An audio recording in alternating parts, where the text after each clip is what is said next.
नमस्ते, मैं तो अशोक राज। आज हम लोग को क्या डिस्कस करने वाला है। अभी जो फैसिलिटी मैनेजमेंट में अभी जो एच यार्ड जो होगा, मतलब जो एच यार्ड जो रहने से जो डीजल जो आप लोग को जो मंगा देता है, मतलब जो डीजल स्टेशन है, फ्यूल स्टेशन से आप लोग को मंगा देगा। अगर वो जो टैंकर तो आपका जो फैसिलिटी का गेट में आ गया तो उसका अनलोडिंग कैसे जो करना चाहिए, क्या क्या प्रोसीजर हम लोग को फॉलो करना चाहिए, उसी के बारे में ये आज का वीडियो में हम लोग को डिस्कस करने वाला है। ये तो बेसिक वीडियो है, सभी लोग को जो पता होगा कैसे हम लोग को अनलोड करना है, क्या क्या पैरामीटर चेक करना है बोल के, लेकिन कोई ना कोई जो आदमी लोग को जो मालूम नहीं पड़ेगा, जो क्या क्या चीज़ को जो चेक करना है, क्या क्या नहीं करना है बोल के जो पता नहीं होगा, उसी के बारे में वही लोग के लिए ये वीडियो हम लोग को जो डालने वाला है। उसी का पहले अभी तक हमारा चैनल को आप सब्सक्राइब नहीं करने से सब्सक्राइब कर दीजिए। उसका बाजू में एक बेल बटन भी हो जाता है, उसको भी दबा दीजिएगा। दबाने से कोई भी हम लोग को एक वीडियो डालने से आपको तुरंत मिल जाएगा। ठीक है, अभी जो मान लीजिए वो 20 KL का जो डीजल टैंकर आपका जो फैसिलिटी को आ गया।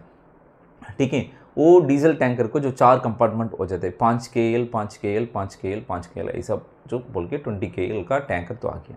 उसी को हम लोग को अनलोड करना है। अभी जो गाड़ी तो आएगा तो जो गेट में जो सिक्योरिटी क्या चेक करेगा, उसी में क्या है, जो इनवाइस चेक करेगा, इनवाइस का डिटेल को चेक करेगा, फिर जो व्हीकल का डॉक्यूमेंट को चेक करेगा, फिर ड्राइवर का जो उसका सब डॉक्यूमेंट जो उसका पास हुआ के जो चेक करेगा, फिर व्हीकल का इंश्योरेंस को चेक करेगा। सभी लोग को सब कुछ अच्छा होने से, ठीक है, जो गाड़ी को अंदर छोड़ देता है। ठीक है, जो गाड़ी को अंदर छोड़ने के बाद, ठीक है, आप लोग को क्या करना है, ऐसा जो खड़ा करना है जो गाड़ी को, मतलब 30 मिनट से 45 मिनट्स तक ऐसा जो खड़ा तो रहना चाहिए। ये क्यों बोलने से, जो कभी भी जो आने का टाइम में जो क्या है, कुछ ना कुछ गैस तो फॉर्म हो सकता है, और नहीं तो जो डीजल अप एंड डाउन जो मतलब जो व्हीकल आता है ना, जो diesel level here and there जो हो जाता है, ऊपर नीचे हो जाता है, वो थोड़ा सेटल होना है, तो थोड़ा स्टेबल होना है। उसके लिए हम लोग को 30 मिनट से 45 मिनट्स ऐसा हम लोग को जो गाड़ी को खड़ा कर देता हूँ। ठीक है, हम लोग को करता हूँ। जो फिर बाद में आप लोगों को क्या करना है, जो ड्राइवर का साथ जो डिप स्केल हो जाता है, वो डिप स्केल में अंदर जो डिप स्केल में आप लोग को क्या करना है, जो बॉटम का डिप स्केल में हम लोग को वाटर फाइंडर पेस्ट को जो लगाना है।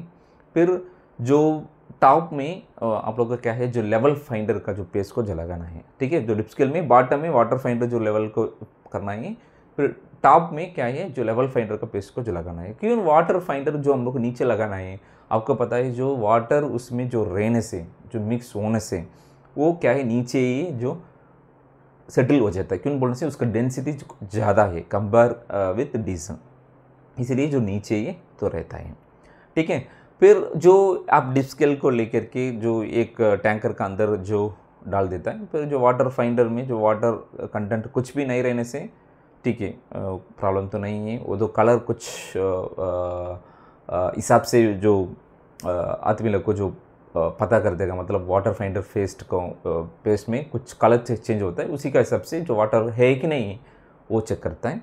फिर ऊपर जो वाटर लेवल जो डीजल टैंकर लेवल को जो उसमें जो आ जाता है, जो लेवल को जो नोट डाउन कर देता है। ऐसा 4 टैंकर का, इंटरनल टैंकर का और 4 कंपार्टमेंट का आदमी को डिप स्केल को लगा के उसका लेवल क्या बोल के जो लिख के लग देगा। ठीक है, फिर बाद में एक एक टैंकर का, एक एक कंपार्टमेंट का जो डीजल को जो निकाल के, सैंपल डीजल निकाल के उसका टेम्परेचर एंड उसका जो डेंसिटी को, रिलेटिव डेंसिटी को चेक करना है। मतलब रिलेटिव डेंसिटी चेक करने के लिए हमारे पास जो हाइड्रोमीटर जो हो जाता है, फिर जो टेम्परेचर को चेक करने के लिए हमारा थर्मोमीटर हो जाता है। ये 4 कंपार्टमेंट का हम लोग को जो वैल्यू को जो लिख के मेजर करके जो रखना है। फिर बाद में जो उसी का साथ जो एक कैलिब्रेशन चार्ट हो जाता है, वो कैलिब्रेशन चार्ट में, मतलब डीजल जो कोई जो ड्राइवर अनलोड करने के लिए आता है, उसी के साथ कैलिब्रेशन चार्ट हो जाता है। उसमें जो क्या करना है, आप जो डिप स्केल वैल्यू को जो कंपेयर करने के कितना जो वॉल्यूम का डीजल उसमें रह जाता है बोल के आप लोग को फाइंड आउट करना चाहिए। वही वॉल्यूम का जो डीजल को ऐड करके आपका जो टोटल जो वॉल्यूम जो हो जाता है ना, जो इनवाइस में हो जाता है, वो दोनों मैच हो रहा है कि नहीं हो रहा है बोल के आप लोग को चेक करना है। जो मैच होगा तो जो ठीक है, अगर नहीं रहने से फिर उसको जो पूछना है क्यों जो इतना जो फ़र्क हो जाता है। ठीक है, कोई बोलने से कभी भी आदमी लोग को डीजल को जो चोर करने के लिए जो आदमी लोग को कर देता है ना कभी भी, जो अभी तो नहीं होगा, जो बड़ा बड़ा कंपनी में नहीं होगा, क्यों बोलने से इतना प्रोसीजर है ना, ठीक है। तो चेक करना चाहिए अगर मैच होने से तो ठीक है। फिर दूसरा आप लोग को क्या करना है, आपका जो हाइग्रोमीटर का जो वैल्यू है ना, जो हाइड्रोमीटर का जो वैल्यू, जो डेंसिटी का लेवल जो नोट डाउन करता है ना, उसी का फिर वही टेम्परेचर का, वही वो दोनों को कंपेयर करके आपका ओवरऑल डीजल का डेंसिटी लेवल कितना है, मतलब जो 820 से 860 का अंदर कभी भी जो रहना चाहिए किलोग्राम पर मीटर क्यूब में जो रहना चाहिए। अगर इसका अंदर जो रहने से ठीक है, मतलब जो इनवाइस में जो डेंसिटी लेवल जो उसमें लिखा हुआ ना, वही डेंसिटी फिर आपका जो मेजर करने का डेंसिटी जो मैच होना है। अगर मैच होने से ये फर्स्ट स्टेज का प्रोसीजर जो हो गया, ठीक है। फिर बाद में ये पूरा कदम करने के बाद जो गाड़ी को अंदर छोड़ना है, मतलब आपका HSD यार्ड है ना, जो HSD यार्ड का साथ छोड़ना है। जो HSD यार्ड में जो क्या करना चाहिए, छोड़ने के बाद, जो गाड़ी को छोड़ने के बाद आप लोगों को फर्स्ट क्या करना चाहिए, उसका जो ब्रेक स्टॉपर, मतलब व्हील स्टॉपर को जो लगाना है, पहले जो ब्रेक डाल के व्हील स्टॉपर और व्हील ड्रॉपर को जो लगाना है। जो लगाने के बाद आपका उसी का स्टैटिक एनर्जी को, स्टैटिक चार्जेस को जो डिस्चार्ज करना है, स्टैटिक करंट को और स्टैटिक चार्जेस को डिस्चार्ज करना है। जो स्टैटिक चार्जेस डिस्चार्ज करने के लिए उसके लिए डेडिकेटेड एर्थ बिट होगा। जो डेडिकेटेड एर्थ बिट से आप लोग को क्या है ना, वो flexible cable with crocodile clip आ जाता है।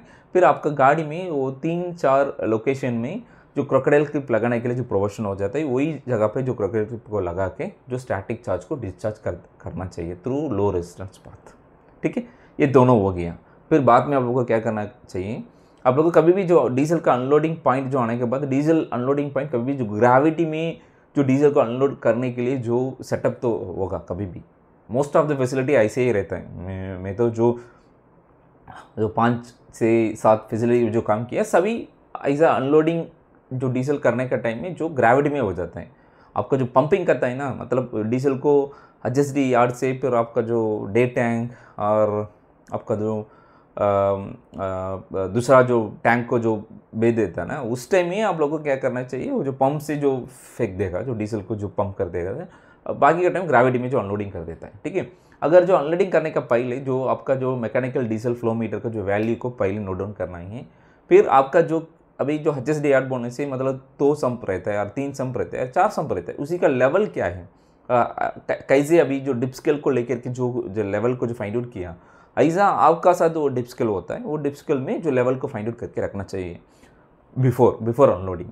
फिर बाद में आप लोगों को जो अनलोडिंग करना है, एक एक कंपार्टमेंट को जो अनलोडिंग करके रहना चाहिए। फिर पूरा होने के बाद जो आपका जो फ्लो मीटर का वैल्यू, मैकेनिकल फ्लो मीटर का जो फाइनल क्लोजर वैल्यू जो होता है ना, वो नोट डाउन करना है। फिर वो दोनों इनिशियल रीडिंग, क्लोजर रीडिंग, दोनों को आप लोग को जो माइनस करने से आप लोग को कितना वॉल्यूम का डीजल जो हम लोग को जो अनलोड किया है, वही मेजर करके रखना है। फिर आपका जो टैंकर मतलब सम में डिप स्केल बिफोर अनलोडिंग जो किया, फिर आफ्टर अनलोडिंग में फिर जो डिप स्केल को रख के फिर डाल के आपको जो लेवल नोट डाउन करना है। फिर वो लेवल का लेकर के आपका वॉल्यूम जो डिप स्केल का चार्ट, आपका कैलिब्रेशन चार्ट होता है, उसमें जो वॉल्यूम फाइंड आउट करना है, वो वॉल्यूम फाइंड आउट करने से उसी का डीजल लेवल, फिर जो आपका जो फ्लो मीटर में जो फाइंड आउट किया है ना, वही डीजल लेवल, फिर जो इनवाइस का डीजल लेवल, तीनों दो मैच होना चाहिए। अगर मैच होने से ठीक है, लेकिन कभी भी जो मैच नहीं होगा, कभी भी क्या है ना,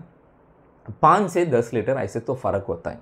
क्यों बोलने से चांसेस तो ज़्यादा है, मतलब हम लोग को क्या है ना, वो जो डिप स्केल का वैल्यू जो कैलिब्रेशन किया है ना, उधर जो एक्यूरेसी हियर एंड देयर तो रहता है, वो बराबर जो नहीं वो मेजर नहीं कर सकता है, वो ±1 लीटर ±2 लीटर ऐसा होता है ना। फिर पूरा जो मिलके 5 से 10 लीटर का जो डीजल फ़र्क हो जाता है। अगर जो वन से हम लोग को क्या करना है, जो आपका जो कैलकुलेशन में शॉर्टफॉल बोल के लिख के ख़त्म करना है। अगर शॉर्टफॉल आप लोग को नहीं प्रोजेक्ट नहीं करने से बाद में आप लोग को प्रॉब्लम आ जाएगा, एक दिन जाते रहने से फिर बाद में आप लोग को ACG या स्पेसिफिक एनर्जी जनरेशन रेशियो जो कैलकुलेट करने का टाइम है आपको जो थोड़ा मुश्किल होगा। ये शॉर्टफॉल पूरा एक दिन क्या हो जाता है, 100 KL 40 KL ऐसा जो बना जाता है, ठीक है। उसको अवॉइड करने के लिए कभी भी शॉर्टफॉल आएगा तो शॉर्ट होने से जो प्रोजेक्ट करके करना है, सभी लोगों को पता है, मतलब एक्यूरेसी बराबर तो नहीं आता है बोल के, ठीक है। वो सभी फैसिलिटी मैनेजमेंट ऐसे ही करता है। अगर वही लोग को बोल देगा और वो शॉर्टेज नहीं है, बराबर जो वैल्यू आता है बोल के, अगर शॉर्टेज होगा लेकिन वो तो मतलब बाद में नहीं बोल देता है, बस उतना ही। ठीक है। सो अभी ये वीडियो में आपको एक प्रोसीजर मतलब डीजल अनलोडिंग प्रोसीजर जो कैसे करना है बोल के आप लोग को कुछ आइडिया आया होगा लगता है। ये वीडियो से कुछ ना कुछ इन्फॉर्मेशन लेके जा रहा है बोल के आपका मन में जो लगने से वीडियो को लाइक कीजिए, आपको फ्रेंड लोग को शेयर कीजिए। इसमें कुछ ना कुछ डाउट रहने से जो कमेंट बॉक्स में कमेंट कीजिए। आज के लिए इतना ही, हम लोग को दूसरा वीडियो में मिलेंगे। धन्यवाद।